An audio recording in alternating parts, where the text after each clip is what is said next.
Apan ikaw nag-ingon nga ikaw Hudiyo ug nagsalig sa balaod ug nanghambog nga Dios nun ka ug nasayod unsay kabubuton sa Dios alang kanimo ug gitudluan ka unsay matarong sumala sa balaod.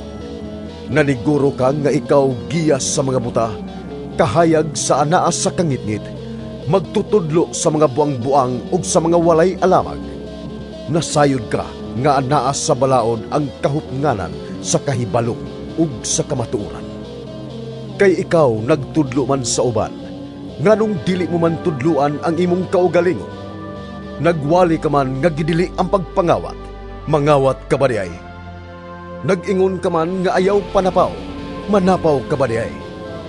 Gilikayan mo man kaha ang mga Diyos-Diyos, kawatan mo ba diay ang mga templo? Nanghambog ka man nga nagtamod ka sa balaod sa Dios, pakaulawan mo ba diay ang Dios pinaagi sa paglapas sa iyang balaod? Kay nag-ingon ang kasulatan. Tungod kaninyong mga Hudiyo, gipasipadaan sa dili mga Hudiyo ang ngalan sa Dios. Kung tumanon mo ang balaod, magpulos ang imong pagkatinuli. Apan kung lapason mo ang balaod, maayo pa lang nga wala ka magpatuli. Kung ang mga dili Hudiyo nga dili tinuli, nagtuman sa gisugo sa balaod, dili ba ang Dios mag-ila kanila nga tinuli? Og kadtong mga dili tinuli apan nagtuman sa balaod, maghukom ka ninyong mga nagtamod sa balaod og mga tinuli, kay gilapas man ninyo ang balaod. Kay ang matuod nga Hudiyo dili kadtong sa panagway lamang, o ang matuod nga pagkatinuli anaa sa gawas o sa lawas lamang. Ang matuod nga Hudiyo mao ang Hudiyo diha sa kasing-kasing, kay ang matuod nga pagkatinuli mao ang anaa sa kasing-kasing ug buhat kini sa Espiritu sa Dios.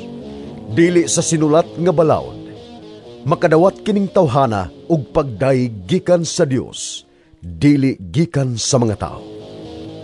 Nakabintaha ba ang mga Hudiyo sa mga dili Hudiyo? May kapuslanan ba ang pagkatinuli? Daghan. Una sa tanan, gipiyal sa Dios ang iyang mensahe ngadto sa mga Hudiyo. Unsa may anaa niya na kung pipila kanila, wala magmatinumanon. Nagpasabot ba kini nga tungod kay wala sila magtuman, ang Dios dili usab mutuman sa iyang saad? Wala.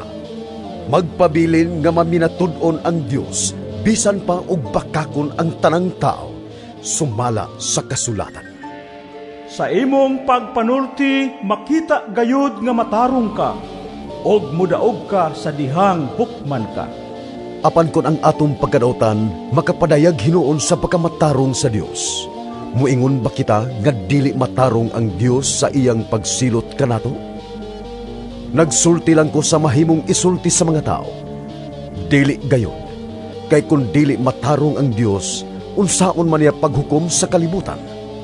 Apan kon ang akong pagbakak makapasidungog hinuon sa Dios, pinaagi sa pagpatinaw pag-ayo sa iyang kamatuoran, nganong hukman pa man ako ingon nga makasasala.